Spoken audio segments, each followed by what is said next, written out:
Hi everyone, I'm Greg from Pilot Institute. We train drone pilots all over the country. Hi, my name is Haye from DroneXL, where we cover all the drone news on our website. Welcome to the latest episode of the PiXL Drone Show, our weekly podcast where we talk to industry professionals about what they do in the UAS space. From professionals who use drone to fly inspection missions to public safety users or even drone light shows, you will learn on the PiXL Drone Show that drones are much more than just toys.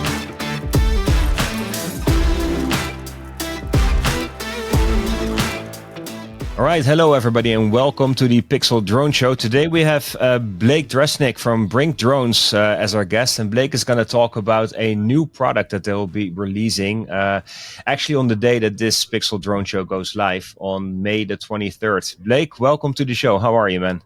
I'm very good. Thank you so much for having me back on.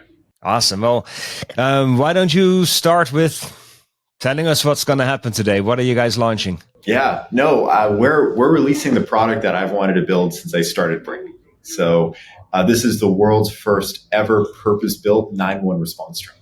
It's called Responder. It's basically designed to deploy from robotic drone recharging nests that are placed at police and fire stations throughout communities, integrate with 911 call taking systems, computer-aided dispatch, ALPR, real-time crime centers, evidence management, everything. So if someone calls 911 somewhere in a city, drone takes off, flies at 50, 60 miles an hour towards that location, arrives in less than a minute, can deliver Narcan, AEDs, EpiPens in seconds, give firefighters live thermal imaging views of structure fires before they even arrive on scene, tell police if what that person is holding is a lighter or a gun before they show up. That's what this technology is designed to do. So it basically is an all-in-one drone for any emergency situation, basically. Yeah, exactly.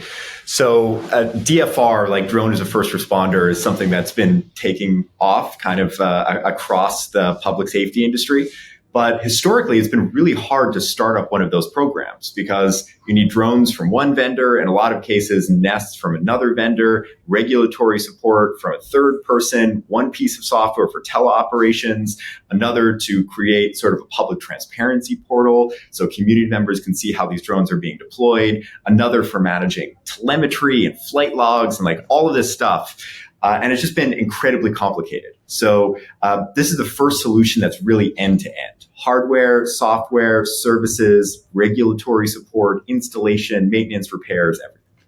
So before we go into more into what this drone is all about, maybe we back up a little bit. I think you guys have been, of course, active in the drone as a first responder scene, if you will, for quite some while.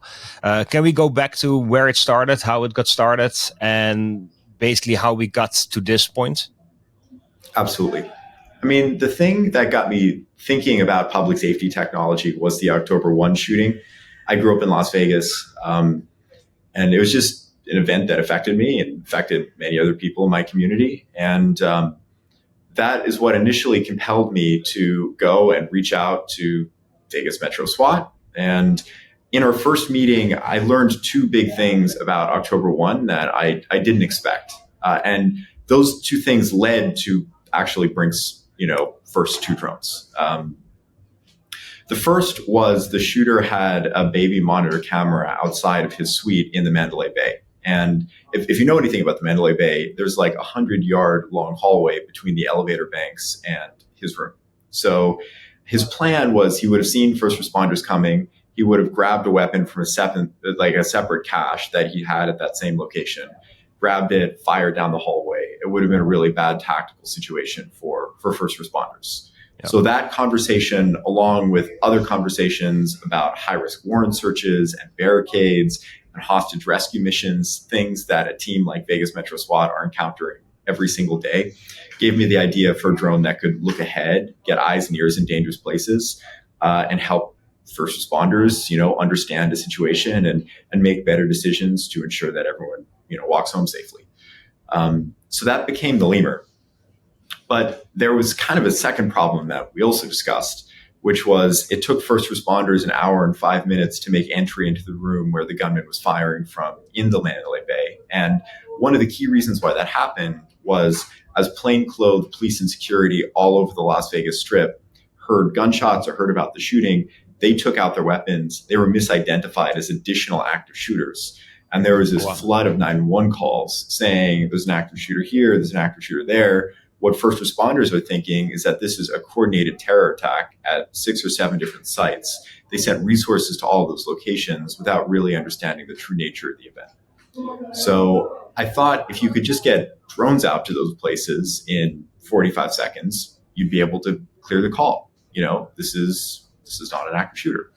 Or perhaps even more relevantly, like you would have been able to tell that October 1 was a lone gunman halfway up the Mandalay Bay shooting into Route 91 Harvest Festival, very quickly, within the first couple of minutes of the shooting. And I think that information would have saved more lives.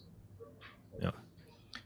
So this drone is completely different than what you guys have done in the past, right? Lemur 1 is fully FPV drone. Lemur 2, FPV, but not nearly as difficult to fly. You're kind of getting into a different territory here. Can you talk about the drone in itself and maybe the specs or like the difficulty of going into from an FPV drone into building something that's relatively different here? Oh, yeah, no, absolutely. So you're right. Lemur, the original Lemur was absolutely effectively a racing drone, right? Analog video transmission, manual control, no LiDARs, no cameras for localization, none of that stuff. Lemur 2 was an advancement. We started, putting some LiDARs on the system and made various other refinements to the airframe. So it was easier to fly. But Lemur 2 has full position hold. So it has multiple onboard LiDAR sensors, multiple onboard cameras. It's doing VIO on all of those sensor feeds, so it can determine its position, relative velocity, and at any moment you can just take your hands off the sticks and the drone will hold position. It also has obstacle avoidance features, so it really is a pretty easy drone to fly. And all of those systems are also robust in all lighting conditions, which is relatively hard to pull off when you are using cameras for some level of navigation work. One thing, though, that's always been really hard about the Lemur line is we can't use GPS, right? Because the second you fly under a roof, you lose a GPS signal. With Responder, our first outdoor drone, that is no longer a constraint. And that makes it actually dramatically easier to build a drone that has good flight performance and is easy to operate. So from an autonomy and general ease of use perspective, I actually think the problem with Responder is a lot simpler than what we've already solved with Lemur 2. And Responder has inherited all of the engineering work that we've been able to do already with Lemur 2 as well. So, a lot of the autonomy software that we've written with L2 is just transferred over, which is also increased the speed of development with that platform. But yeah, go ahead. Oh no, I was going to say, what's the challenge that you saw here? What's the one thing that needs to be solved with the DFR drone that really you didn't see with the Lemur? The Lemur, I'm expecting the flight time was not so much of an issue. I'm guessing flight time is probably top of your list on a DFR drone, right? Mm-hmm. Yeah, that's absolutely true. The good news is, flight time is relatively easy to engineer around. I mean, you have to be disciplined about it. You can't let any subsystems, become overweight with time. But there's a pretty straightforward formula to building a drone with a good flight time. Large diameter propellers, high capacity battery cells, lots of battery cells, right? Running an optimization on this whole thing. So how big to make the battery comparison to the rest of the airframe, reducing mass of every other component to the extent humanly possible. If you do all of those things, you'll end up with a drone with a decent flight time. And Responder does have a good flight time. It's 42 minutes, which is actually an industry-leading spec for a drone of its size. Mm-hmm. How big is it? So it's running 15-inch propellers for some general sense of scale. So it's a little in between a Mavic and an M30T. Okay. I would say the fuselage and camera, much closer to Mavic, but the props and arms and motors, much closer to M30T. Yeah, I was looking at the photos. It looks substantially bigger than a Mavic, right? And especially the arms and the propellers. It's definitely bigger than a Mavic. Yeah. So I see in one of the pictures, I see you have a dock as well.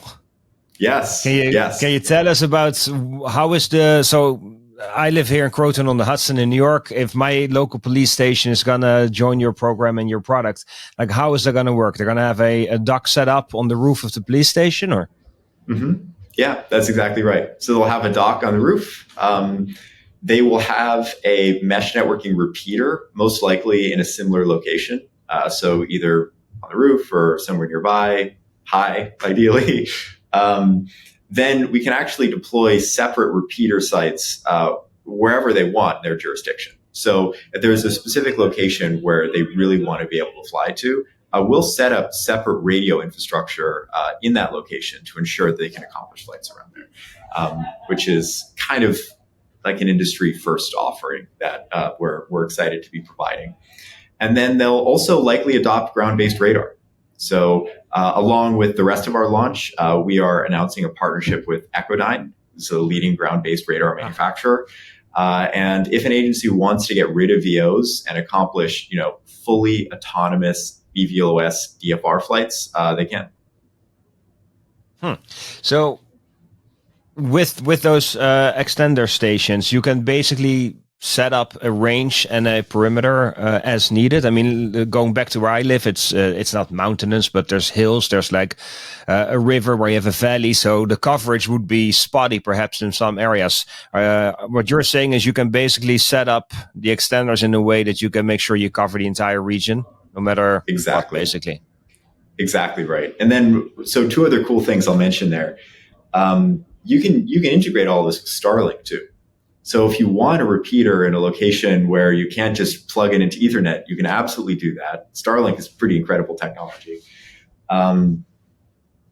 So we're definitely excited about that. And then the drones themselves can actually repeat each other's signals. So if you do ever have to do a mission that is at extended range from a launch location, you can take off responder 1, fly it, let's say 2 miles away, hover it. Now you have an aerial repeater. You can send another drone even further away.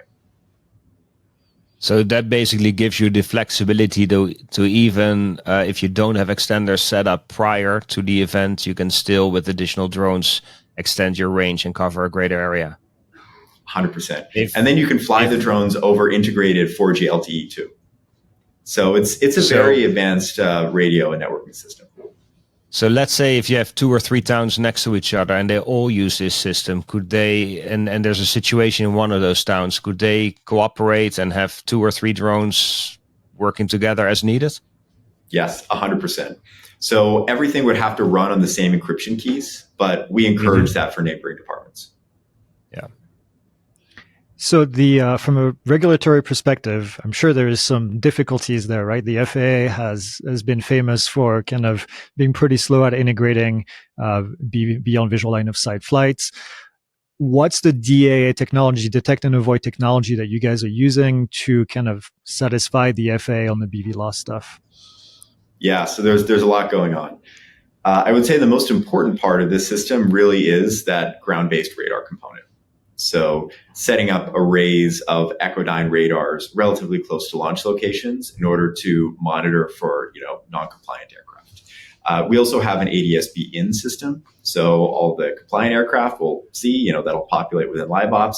But for uncompliant aircraft, we do have that radar backup. Then the drone also has an onboard obstacle avoidance system, with a front stereo camera pair. That definitely will not have the same range as like the radar system. So radar is absolutely the right way to go there, but it is a system that exists. And then the drones themselves also have onboard parachutes, which we think is a relatively good idea for like large scale automated drone flights in cities. So that is an accessory that you can just bolt on to the top of the drone. Officers on the ground can also act as additional visual observers. So if there's ever an issue with any of the above systems, you can have an officer pull over and look at the sky and make sure there's a helicopter flying around or something like that. And then our LiveOps software package consumes all of that data. So we're fusing ADS-B and radar and obstacle avoidance and many other things in order to route drones in a safe way. And this is not a fully autonomous system, right? You still have a pilot on the ground, just in a remote location. So it's true BVLOS with still pilot in the loop, right? Yeah, that's a good question. So there are a couple of options there. One option is that you can just fly the drone, manually, but from a remote location, like you're describing, using the arrow keys or WASD on your keyboard. Or LiveOps is actually capable of deploying drones in a fully autonomous way to emergencies. So let's say 911 call comes in, someone is having an allergic reaction. We get the GPS coordinate of that 911 call through CAD or Live 911 or one of the other partnerships that we've been able to establish. From there, LiveOps will find the nest that is physically closest to that emergency, that has a drone with a sufficient battery state of charge. The doors will open up, drone takes off. It will path plan from that location to the emergency, avoiding no-fly zones, avoiding manned aircraft, all of the above. This is all configurable by end users. Then only when it arrives will it hand over control to a human operator, who would be the teleoperator. And then when the emergency is complete, they can hand it back into the system. Again, it will avoid obstacles, find the nearest nest, autonomously land in that nest, start recharging, and prepare for the next emergency. So we have developed some autonomy systems. That's cool. What do you have in terms of obstacle avoidance? If there's things in the pathway of the drone that weren't anticipated, like how capable is this drone of avoiding obstacles? Totally, it's quite capable. So we do have a high resolution stereo camera pair in the front of the drone. Lots of onboard compute. So it's looking for obstacles. If it finds one, it will route the drone around it. And then we're also intaking all of that data from the ground-based radar system. So if we see something in the sky, that is also used for like air-to-air obstacle avoidance. Wow. So you're launching this product on May 23rd. I'm sure you've been testing this in the field, right, so far? I mean, can you tell us a little bit about the testing, what you guys have done, what you ran into perhaps, what you've learned, and what makes you ready, to launch this product? Oh, 100%. So we've actually established a brand new test site. This is kind of new for us because so far we've only built indoor drones, right? So we can test indoor drones at our factory here. We haven't really had the need for something else, but now we do. Obviously, it's a bigger airframe. We have to get it up to higher speeds and fly it for really long times. We didn't want to do that in the middle of, Seattle.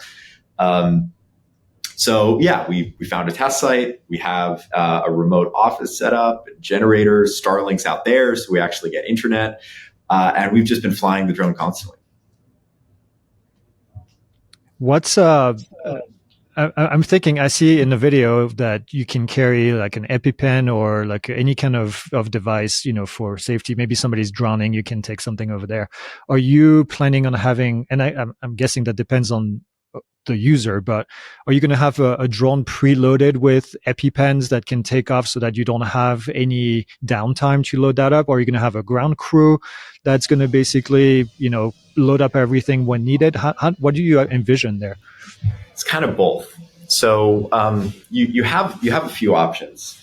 One option is you can just always fly around with one of these payloads. Another option is you have one payload loaded up into the nest. And then before taking off a drone, you make the decision to basically close the pin on a dropper and carry that payload around with you. So if you know for sure you're not going to need it, you don't have to deal with the flight time penalty of carrying something like that. And the last is what you described. So maybe it makes sense and is relatively easy to like always fly around with Narcan, for example, because it's just so lightweight. It's only like 20 or 30 grams, so it doesn't impact flight time very much. But you will not want to fly around with an AED all the time. Yeah. Those are, 800 grams that will totally affect flight time in a material way. So if you get a call for, a heart attack, you should send someone up to the roof to swap that on. Yeah. We do have some more ideas about this in the future, though, like automated loading, but that'll be a later launch. You wanna expand on that a little bit? Maybe not right now. I do think that's the future of all of this. Fair enough. I just want to go back to the drone real quick. I'm looking at one of the photos and I kind of blew it up on my screen here. Can you describe exactly what we see on the front? I mean, I see we have folding arms. I see two little winglets on the front as well, next to all the cameras and sensors. Can you tell us exactly what's going on there? Yeah, 100%. So awesome. On the very front of the drone, under the front two motors are mesh networking radio antennas. So that's kind of what's going on there. They look like little landing feet. They are, in fact, also landing feet, but that's where the mesh networking antennas are mounted. We have red and blue lights on 4 corners of the drone. That's another thing that's kind of unique. This really is an emergency response vehicle. It has a siren. It has red and blue lights. It has agency markings. It's white, black, red, and blue. It is an emergency response vehicle. So there aren't really any drones that have come out in the past that have been so specific to a use case like emergency response like this. So that's kind of what's going on there. The front fascia of the drone, we have that stereo camera pair that I mentioned. So that's kind of at the top of the drone. In the middle, you'll see another 2 circles. One of those is our microphone. The other is a front-facing white spotlight, which helps with the autonomy systems at night with that stereo camera pair. Then below that is our 3-axis gimbal assembly, and then our main optical payload. So we have a 640 thermal imager, industry-leading thermal imager. So first responders can see hotspots and structure fires, and find people during search and rescue missions more easily. All that kind of stuff. Definitely a very good thermal imager. Then above that, we have 2 visual cameras. They have different lenses, both with optical zoom.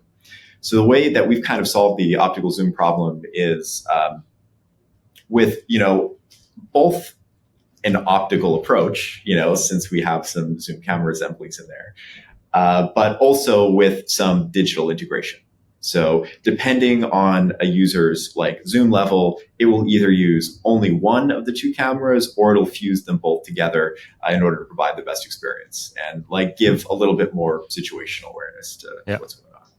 So and then on the top of the drone, I see maybe an on-off button perhaps, and mounting points as well, or no? Yeah, we do have some mounting points up there. The 2 winglets that you mentioned, those are actually our cellular antennas. So Responder has onboard 4G LTE. You can put a SIM card inside. That allows you to fly pretty much wherever you want in cities. So if you ever do have to continue flying outside of the range of your mesh networking system, you will still be able to do that. We have an accessory connector up there. So that is where the parachute mounts up, BRINC logo, all that kind of stuff. Awesome. That's what I was going to ask next. All right, Greg, you're up. Did you say it has folding arms? It does, yeah. So this will be the first BRINC product with folding arms. What's the logic behind this? Because all the drones I've seen coming out of docks these days, I think Scadio and DJI, I think Autel maybe, all have fixed arms. Is there a reason behind the folding design? There is. I mean, obviously, we're incredibly excited about fully automated DFR and these things just constantly taking off from docks and responding to emergencies. But we also think there's a need for, American-made Mavics and M30Ts, and this drone can absolutely be used in that use case as well. So if you want to fold it up, put it into a Pelican case, carry it around in a vehicle, you absolutely can. Yeah, I was wondering about that. And then do you have specs on the camera? The thermal, the zoom, you mentioned the zoom, megapixel counts. I know people love these numbers. Oh, 100%. So a full 640 thermal imager. We're doing a 4x digital zoom on that. So no optical zoom on thermal, but maybe that's also coming in the future. Then full HD on our visual camera system, 40x total zoom with that. Gotcha. So you said that when you started BRINC drones, that this was like the ideal first responder drone that you already had in your mind. Now you're about to launch it. What does the ideal scenario look like? What do you envision? Like every police station has one of these drones. Every firehouse has one of these drones. People have them in the back of their cars. Like, what would you like to see happen next? Yeah, it's a really good question. So believe it or not, fire departments are great places to put these things. Because due to some regulatory factors, they're within proximity of population centers. Police stations, police precincts works a little bit differently because police cars go on patrol. Fire engines do not go on patrol, right? They only deploy from these structures. So they're just in the right places to get good coverage of cities. So I think a drone nest on top of every fire station would actually cover most cities and be a really good way to implement a 911 response drone system. Putting them on top of police stations also can absolutely make sense. It just depends, where they're located and the specifics of the jurisdiction that we're talking about. And then for the really large jurisdictions, sheriff's offices and that kind of thing, I think a vehicle-based DFR solution also makes a lot of sense. So maybe you don't have the nest, you don't have the stations, but you do have a number of vehicles that are equipped with these drones. And if there's ever a need for them, you can have the officer pull over, go to his trunk, pull out the drone, unfold the arms, shove in the battery, and then someone from a teleoperations center somewhere else in that jurisdiction would take it off and actually pilot it for the duration of the emergency. I want to talk about the two-way radio communication that you have on the drone. I saw the preview that you guys released, the promo video. And how do you deal? I can understand the speakers from the drone talking to the people on the ground. How do you deal with the two-way, the other way, where people might talk to the drone with the noise? I know you've done that with the Lemur one, where you had it stationary and then they could talk, but there's no propeller, there's no noise, right? Have you figured out something to make that work? No, yeah, that's a really good question. So effectively, you have to either perch or drop a BRINC ball to have full two-way comms. Okay. Yep. In the future, I would love to fix that too. But I don't know how you do that. That's a hard engineering problem. So we've actually built up some prototypes that do this. The problem is you need these ridiculous arms that are hanging off the front of the drone. And then the drones are obviously generating a lot of noise, but they're also generating a lot of vibration. So you have to do extensive vibration isolation on your mic to be able to hear anything. And then you need very directional microphones that just passively reject all of the audio coming from behind them, or in this case, towards the drone. But if you do all those things, it does work. yeah, it does work. It becomes a very specific solution. Yeah, audio treatment is something that we do, obviously, with all the recording that we do. So I was wondering about that. And then you can use other mics to just pick up noise and do some some digital processing on everything live. Yeah. And then the other thing on your promo video, I saw that you had a kind of a scenario, right? Can you talk about the scenario? And is that based on real life, something that you've seen out there with maybe one of your test customers or something? Yeah, with the lighter gun. Yeah. So the scenario that we showed off in the video is basically a convenience store worker thinking that he's getting robbed because he sees someone with a gun outside of the store. He calls 911. Drone arrives, initially appears to confirm that the people outside have the gun. But then we see them pull the gun up to their face, grab a cigarette, pull the trigger, light the cigarette. And this is a real mission that Chula Vista has faced, and also that Santa Monica has faced in California. So we saw the mission footage of this. I'm happy to share it with you too if you're interested. And it's what inspired the scenario of the video. Gotcha. But weirdly, this is a thing that keeps happening. I had no idea this was even a product that exists. It seems like a massive societal net negative, but it does. Yep, I agree. I know a couple of years ago, going back to the microphone real quick, I think it was in Japan where they used drones with microphones after an earthquake to look for survivors who might be screaming out or crying out for help, and they would be able to fly the drones over areas that you weren't able to access safely yet. So I don't know what they did in terms of isolating and rejecting noise from the drone, but what I understood, it was actually it worked pretty well. That's awesome. So what I was going to wonder or ask you next is, who do you compete with? And is there any drone that's comparable in both capability as well as in price? I'll tell you, the way I think about it is the difference between a normal drone and responder purpose-built, 911 response drone system. It's kind of like the difference between a GoPro and a body camera. The GoPros are amazing cameras. They're great products. They capture credible video, not bad audio, easy to use, inexpensive. They have many advantages. But police officers aren't wearing GoPros. They're wearing purpose-built hardware that connects with purpose-built software and really fully suits the needs of their use case. And we see the same thing with emergency response vehicles, police cars. They're not driving Priuses. They're driving police interceptors. And it's because they have very specific needs. Their hardware technology across the board has to operate in tough conditions and integrate with many systems that are bespoke to just emergency response. And that is exactly what BRINC DFR does, what Responder does, Station, and everything else that we build. So that's the real difference. And this is the first drone ever of that category. I think this will be an important category moving forward. And I don't think this will be the last drone that is built to serve it, either by BRINC or by third-party companies. But I do think over time, purpose-built 911 response drones will be the hardware that is used for 911 response operations in the United States. They just have too many advantages. Yeah, and they're too specific for their purpose, I guess, right? I mean, that's, yeah. Can you tell us, if a police department or fire department wants to get this drone, is this something you'd buy outright, or is this a lease or subscription model? And can you also talk about the numbers, like how much are these drones and how is that going to work? Yeah, absolutely. So it's totally up to them. They can buy it as standalone hardware if they want. They can also buy it as a part of a subscription package. So we think the latter is better because there's a relatively heavy installation lift here. We have to come out, do RF tests, ensure that our radios are getting sufficient range in a city. And if they're not, start deploying those separate repeater sites. Drone batteries are only good to a certain number of charge cycles, 400 or 500. As those start getting to their end of life, we'll replace batteries. Motors are only good to a certain number of flight hours. As they start reaching that limit, we'll replace motors. Our base station doors can only cycle a certain number of times, before things start going wrong. They're, mechanical assemblies. So we'll actually send technicians out to the locations that they're installed in order to ensure that they're continuing, to operate properly.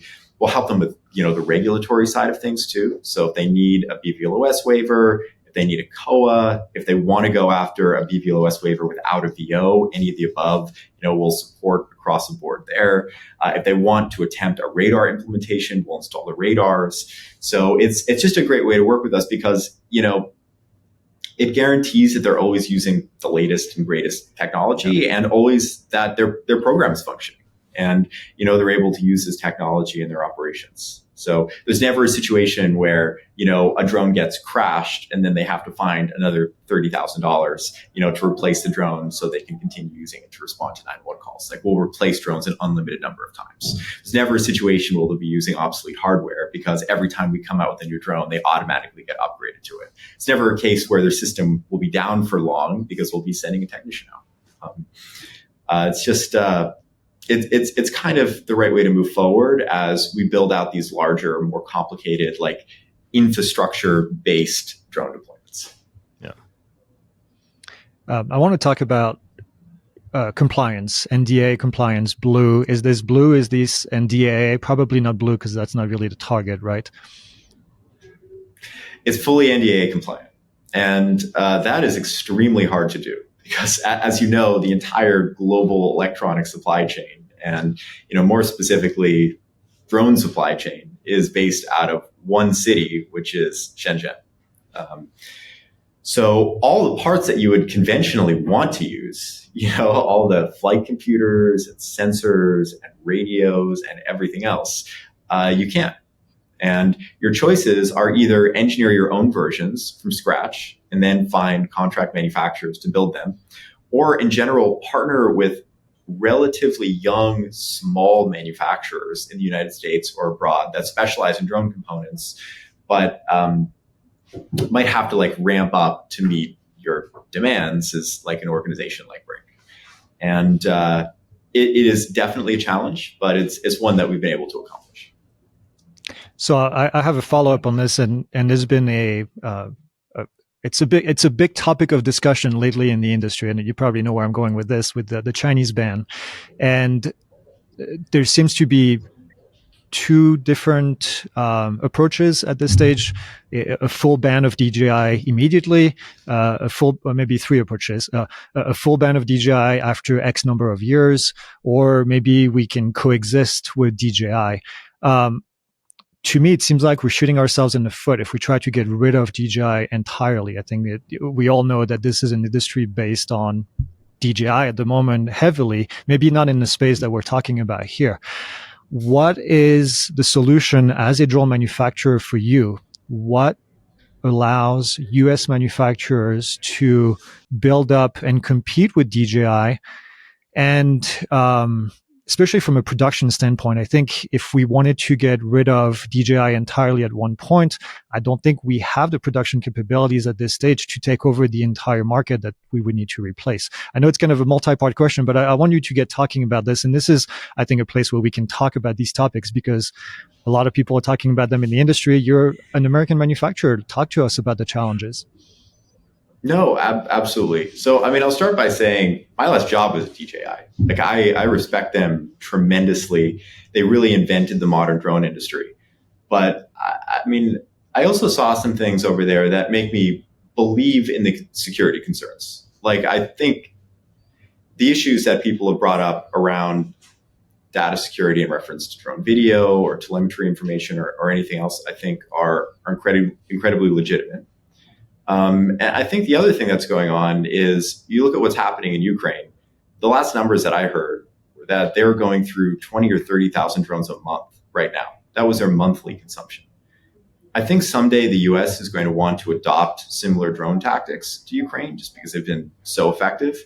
The difference, though, is we won't need 20 or 30,000 drones a month. We'll need 100,000 drones a month or more. And we do not have the industrial capability in this country right now to produce that many airframes, not even close. And I think that is a major national security threat and one that it is imperative that the US fixes. We need to be able to produce these things at those sorts of scales. As for how you solve that problem, I agree. I think, a hard cutoff is unwise. Like, the entire industry is incredibly reliant on DJI hardware. There really aren't American manufacturers in a great position to just immediately fill that gap. However, I think over the course of a small number of years, companies like us and Skydio and Teal and the rest of the industry can absolutely get there. So what I would advocate for is, a transition period, a couple of years where initially DJI systems can continue to be used. And then at the end of that period, all of these users will have to rely on drones that are manufactured by, companies in friendly countries.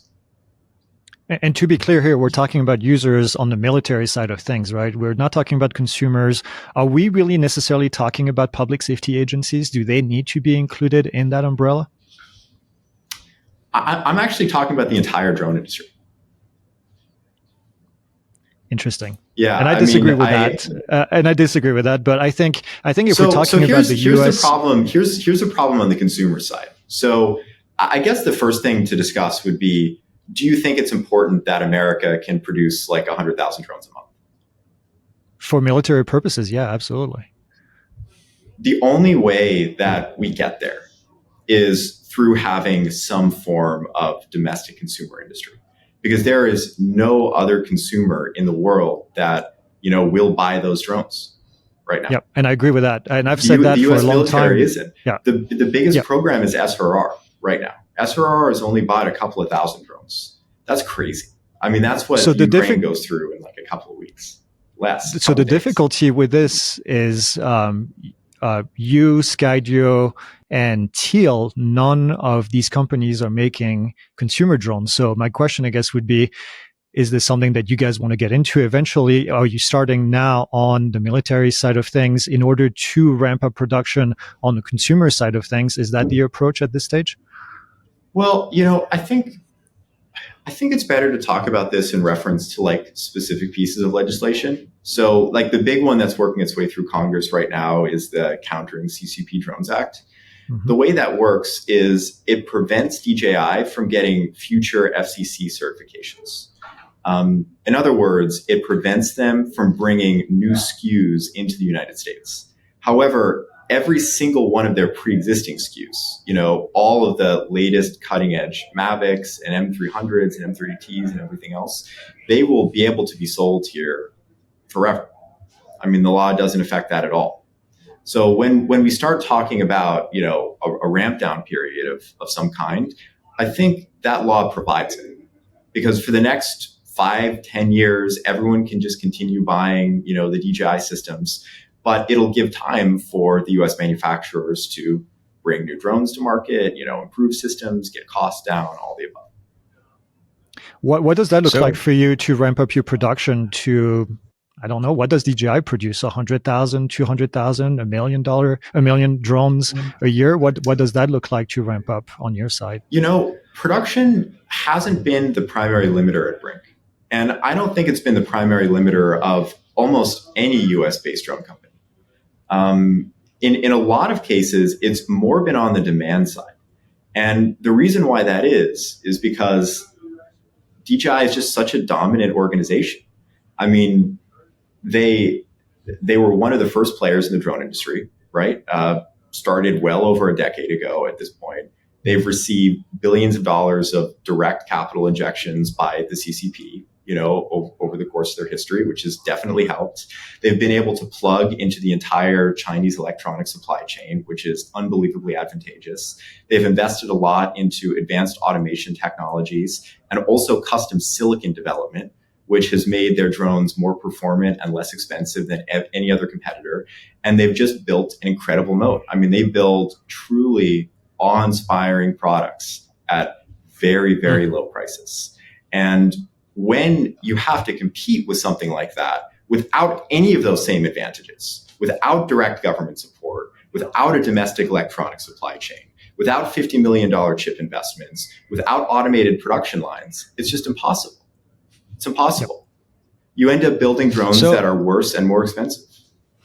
Yep. So what do you need, or what would you ask from the US government to help kickstart the drone industry in the United States, other than just making foreign products more expensive or outlawing them? In terms of what would actually help US manufacturers and make a material difference, I think the US government is actually on the right track. So a lot of people talk about this idea of, larger grant programs or tax incentives or anything else. I don't think that really solves the problem.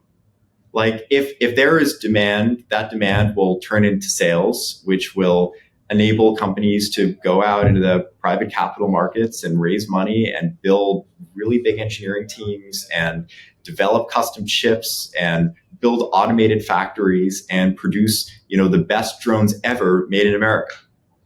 So I think, what's being discussed right now is actually correct. So how do we motivate companies to build the components that you need, right? That's really the bottom line. You need motors that are made in the US. You need payloads that are made in the US. You need chips that are made in the US, right? That's really the bottom. That's the issue for you as a drone manufacturer. You don't produce any of these. You have to buy them from someone who is located in the US, right? But, I think the regulations that we're talking about will trigger all of that. And honestly, I hope the regulations restrict us even more aggressively from a supply chain perspective. So right now, for example, to be NDAA compliant, you don't have to buy motors from allied manufacturers. Like you just don't. Mm-hmm. It's like a passive component. The same thing applies to injection molded plastic and wires and like passive electronics like resistors and capacitors and everything else. And I actually think it would be in America's national security interest to require manufacturers like us to buy basically everything from allied countries, including all of those passive components, because it will force the development of the suppliers that you're describing right now. It'll force companies to be spooled up in Europe or Asia or wherever else that can produce motors that that suit our needs. So let's say if we can't buy anything from China or the Far East anymore, starting right now, like how far away are we from being able, and it doesn't have to just be the US, but Canada, European countries, like how far do you think we are still away from being able to build the entire drone, and not just one, but enough of them, so thousands a month, within the US or our partner countries? Well, how much money do I get to spend? Or how much money does like the industry get to spend? Because if the budget is large, you could probably do it pretty fast. Yeah. If budget was not a constraint, let's say bizarre scenario, the government gets behind this, like we've seen in the past as well. Do you think we can ramp this up fairly quickly? If budget is truly not a constraint, and that's a big if. Yeah. But if it was truly not a constraint, I think something like 3 years is possible. Something like 3 years will be possible. And by the way, thank you for talking about this. I think this is a discussion that is not being had, quite frankly, in the industry. The supply chain is not something that we hear. We hear these bills that want to go through, but to me, we've never studied, or at least not that I have heard, what does it take, that 3 year that you're talking about, what does it take us to get there in order to provide these components so that you can ramp up the production? Because that's an important thing. If in 3 years we're going to say we can't have DJI anymore, we need to make sure we have a plan in place, because otherwise in 3 years we're SOL, all of us, the entire industry, because the companies that are using the drones are going to look at something else and to do the job differently, and they're going to abandon the millions of dollars they're spending into getting this equipment. We can't let that go, because the industry will die. I agree. There's no doubt about it. I totally agree. And there needs to be like a, common sense approach here. Just a rapid, crazy DJI ban is not going to result in good outcomes. We're on the same page there. I mean, if since the start of the war in Ukraine, I think it's become very obvious, right? That one, drones are here to stay, and they're way more than just a toy. But two, if you don't have the production capacity or the resources, then it doesn't matter how good your drone is. If you can't make 1,000 more of them today, then it's still useless. Mm-hmm. I got to tell you though, don't get me wrong, production is definitely an element to all of this, but it has not been the primary limiter of us, or I would say basically any US drone company. So what has been the limiter then? Well, if it's not production? It's more on the demand side because of competition with DJI. Because, we're all competing with this organization that has billions of dollars of government investment and has made crazy infrastructure investments in automation and custom silicon, and is based in a country that actually produces these things, and like many, many other advantages. That is the problem. Yeah. And, the reason why we've been successful is because we've been so specific, right? Like for us, addressing the public safety market was too large. We took a niche within the public safety market, which was just SWAT teams. And we built the best drone ever for SWAT teams. And we invented a whole bunch of features that have just never existed before in a quadcopter, like a glass breaker, like a two-way audio system, like a LiDAR that as we're flying around draws floor plans, like many, many other, the mesh networking, many, many other things, turtle mode. And that has allowed us to gain traction, because it's just not an area where we're, directly competing with DJI, this behemoth that, in general could like crush us or any manufacturer. And now we're taking just one step out to public safety more generally and 911 response drones. But it's a similar situation in a lot of ways, because DJI isn't building, a purpose-built 911 response drone. They build their like very general consumer or commercial drones. And they miss a lot of features that are deeply important to end users if they're trying to use drones, for this purpose. Even kind of somewhat silly things like red and blue lights or emergency responder markings, or, what I just described with deploying these big, mesh networks throughout cities to ensure you have coverage. They would just not do these things because it kind of limits their market, and like they have other bigger fish to fry and like everything else. And that is the way that American companies, I think right now, can really succeed. But if we want to go head to head up against these, Chinese products and Chinese companies, some level of, governmental support is going to be required, because the Chinese side has had it. And if one side has it, the other side needs it to reach parity. Just a fact of life. I want to follow up one more thing, and then we can move to a different topic. The consumer drone market, you mentioned that, because I think this is critical. As a matter of fact, for years now, I've been saying the US drone manufacturers can't compete until they have the volume, because that's what's going to help them make everything cheaper. So I'm glad that you mentioned that earlier. Yeah, Do you see Yeah. Do you see other challenges? So we talked to Randall, and I know from Enzu, and I know Haya wants to talk about Enzu in a second here.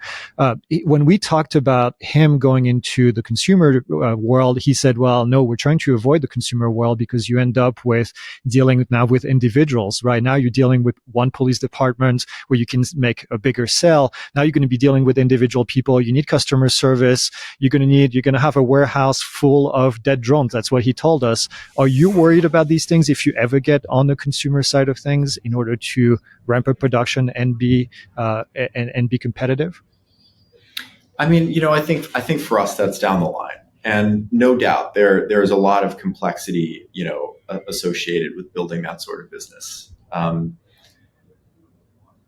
But fundamentally, I do think it enables you to make some really interesting investments, like in automated production lines, for example, mm-hmm. right? If you're only producing a couple of thousand drones a year, you're better off building them by hand.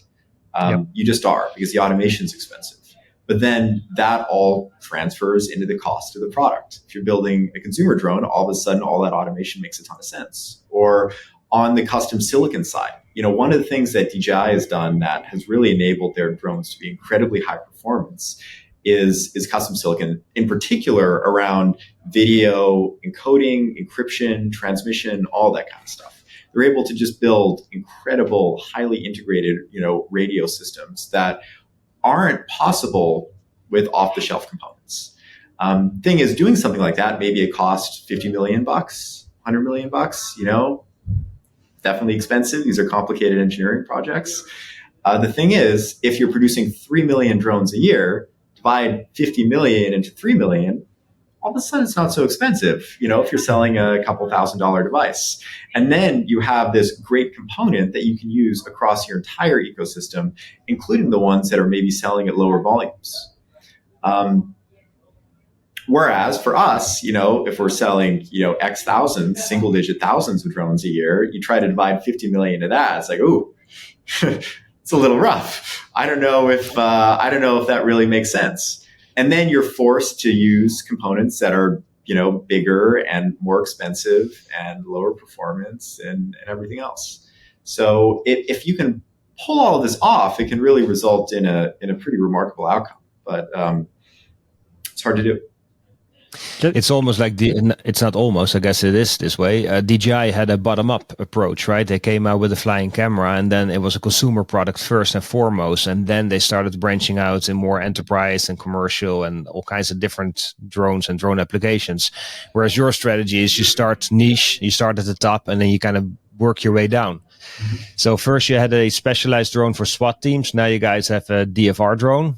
Like, if you keep going, where would you go next? And what would be the second and the third and the fourth step before you make, let's say, a BRINC Air 4 or something? That's a hard question to answer because I have no idea what is going to happen on the regulatory side. I just don't. So it is hard to strategize along those lines if you don't understand the regulatory environment, because then you don't understand the competitive environment. And if direct competition with DJI is just a fact of life and, will be true forever, then we'll probably never build a consumer drone.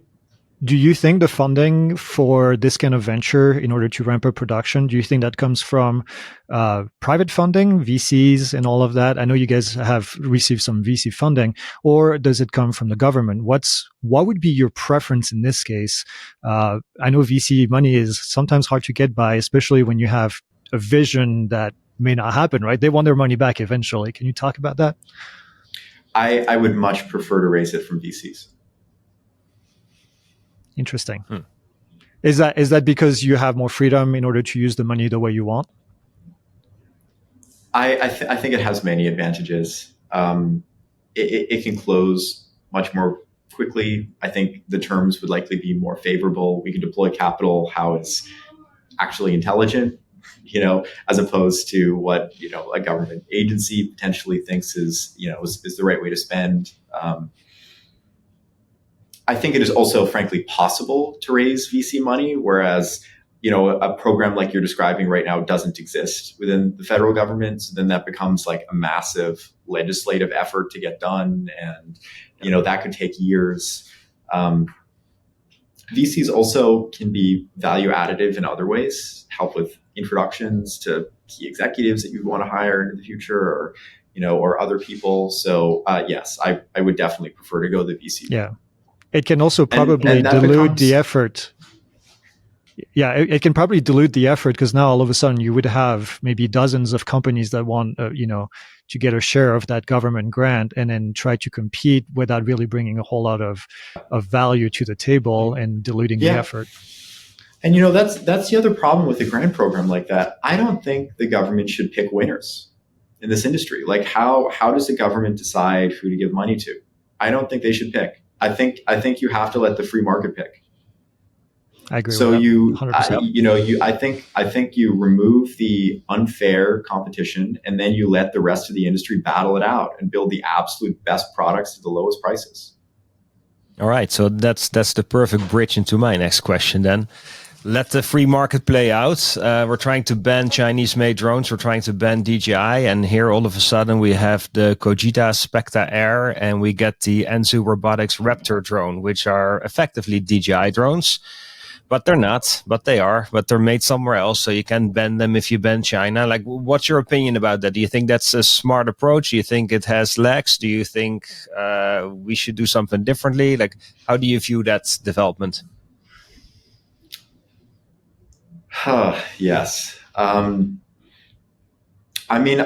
think this is a pretty transparent approach for DJI to continue operating in the US market independent of these bans.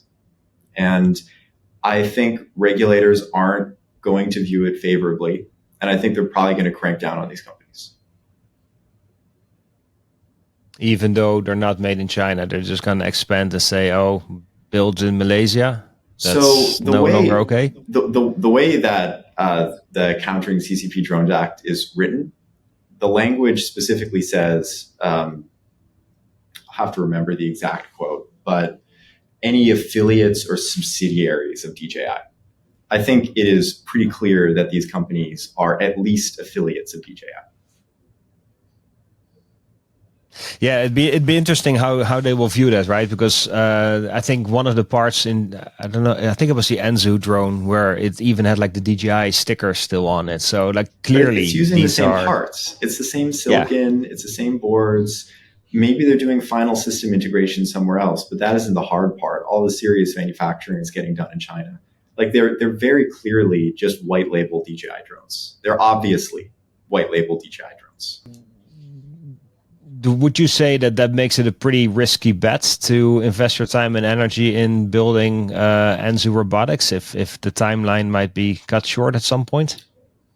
I think if the Countering CCP Drones Act passes, all of these companies will be subject to the same limitations that DJI is. Yeah. They'd be in the same boat. And I think beyond that, it's just regulators are viewing this as like more bad behavior. Like DJI has a track record of doing things that are kind of on the line. Many things, supplying drones to Russia at incredible scale, or, supplying CCP with these drones to look at Uyghur camps, or, engaging in anti-competitive pricing tactics, and now spooling up, shell companies to get around pending US legislation. Like, I think regulators are viewing this in that way. And frankly, I think it's made it more likely that the Countering CCP Drones Act passes. I do actually have a follow-up that we forgot to talk about. The Teal drone has announced that they're going to be arming their drones. Is this something that you guys are interested in? Can you give us your take maybe on this? I think we haven't seen really a US drone manufacturers yet do this other than the big military companies, contractors. I think this makes a lot of sense for Teal. BRINC has made the commitment to not weaponize our systems. Skydio has done the same thing in the past. I think this is a very good way for Teal to differentiate itself to military buyers.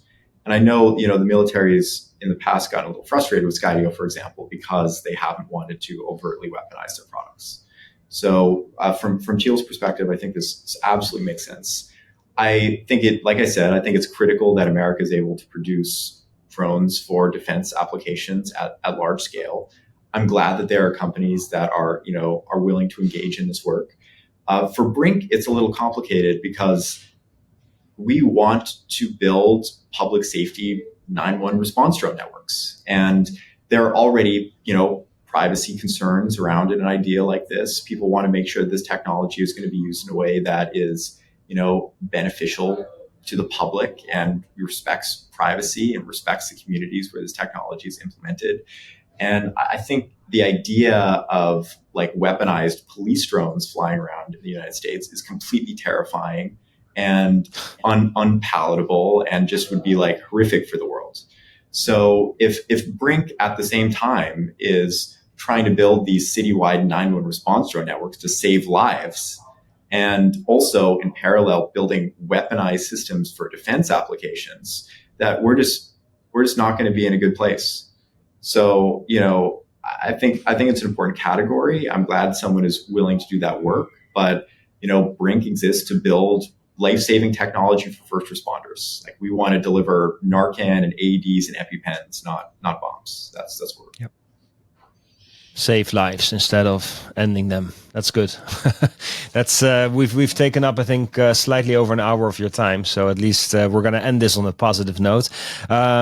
Saving lives, I mean. One last question for you, though. What happens if this takes off, and what happens if every fire department, drone department, or police department in the US is going to want to have BRINC drones? Like, what are your next points of action and to be able to supply this new drone in large quantities? Yeah.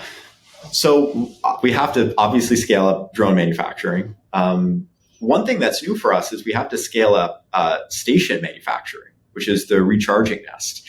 And that is actually kind of the more interesting problem for us, at least, because we know how to build drones. Building a responder is pretty similar to building a Lemur 2. That isn't going to be hard. But the nests are much larger. They're made of sheet metal. Like we have a 20,000 square foot facility, but we're already starting to kind of bump into the walls a little bit. So scaling station manufacturing is going to be interesting. I think the other thing that's going to be interesting is actually implementing this technology around the country, like building a nationwide network of technicians to install stations, to service drones, to service stations, to service all these repeater sites. That's going to be an interesting lift. So that is definitely on my mind. What are you looking to partner with other companies in order to build up that support network, or is that something you guys are going to do in-house, you think? I don't know for sure yet, but we are definitely thinking about doing this through a partnership. Maybe Geek Squad from Best Buy? Or... Yeah. Actually, I'll give you a weird idea. There are all of these like nationwide service organizations that keep vending machines running. And actually, vending machines and drone nests aren't that different from one another. So we'll see. Maybe we land with one of those. I think that'd be a good solution. That's actually pretty smart. You utilize something that's already in place, so you don't have to deploy an entire network for yourself. When do you think you're going to have the first unit shipping to customers? Q4 this year. Q4 this year. Q4 this year. Wow. Awesome. Yeah. Cool. Well, we won't take up much more of your time. Thank you so much for joining us on the PiXL Drone Show today. It's been awesome to talk to you. You as well. We'll definitely have you back in a year from now, if not sooner, I think. I can't wait. I would love that. Yeah. Where can people find out more about your new product and your new drone? Yeah. BRINCdrones.com, BRINC drones.com. That's us. That's awesome. Cool. Well, thanks for you. Thank you for joining, and to all the people listening or watching this on YouTube, thank you guys so much as well, and thank you for the support. Please like and subscribe. It helps out the channel quite a bit. And then Greg and I will be back with another PiXL Drone Show shortly. So thank you guys.